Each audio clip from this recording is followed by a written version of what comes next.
we come across students who have a question like if they are unable to crack their H1B visa in their 3 years of OPT option, what they should do? What do you suggest them? See, again, for your question, my question, we have discussed this one in all our videos, is you need to be preparing from the day you decide that you are actually going to USA or wherever you are going for. Generally, what happens is during this OPT, if students find work, or during CPT, if they find work, they will have a 30% to 50% quota. So if they are working professionally, the sponsorship will come from the company. So the H1 quota, as H1, as you know, it is a lottery system. It's a lottery system.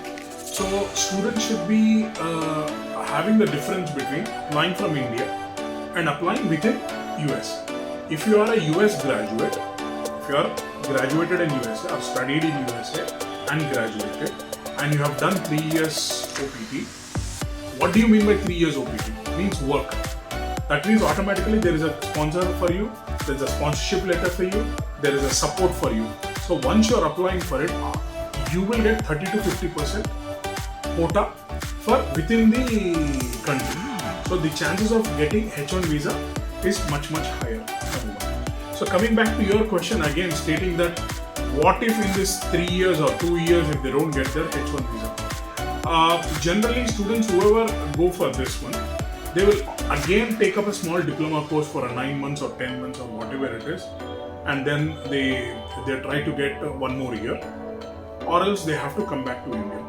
But the chances are very less of not getting picked H1 in this 3 years. There is always an option over there. And even if you look at it, if you are spending about 30 lakhs, even if you are spending about 30 lakhs for your university fees, in this 3 years means every year 3 means about approximately you will make about $40,000 per year. In 3 years means the last year is 50,000. If you look at it, it's almost has $100,000. जो आपको calculation करे तो 70 to 80 lakhs is your income. You get a master's degree for free. Students don't get H1. Okay, no problem. You can apply for Canada PR directly. Your salary is much higher. You have a master's degree, and while you are there, you are not getting picked up. You pick up a permanent residency in Canada. The option is much better. With whatever you have spent, you made about 70 to 80 lakhs. There are n number of options.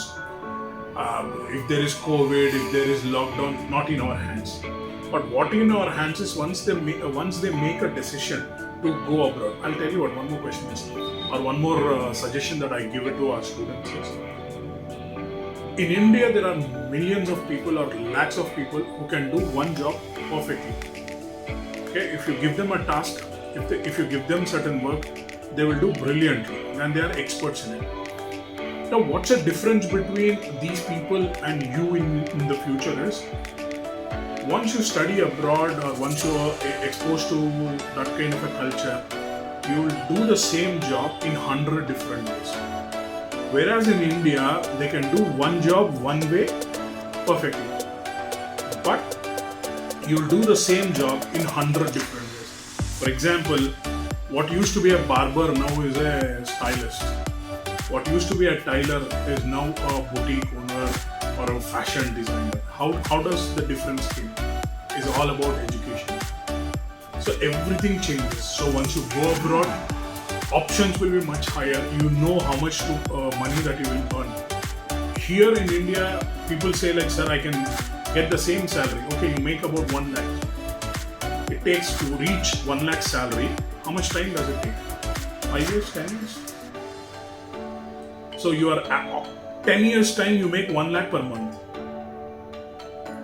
If you are going abroad, your first month salary within the first year, you will make 1 lakh to 2 lakhs. What is your maximum is the minimum. If your luck is there, your education is there, your exposure has worked out well, you could reach sky's the limit for you.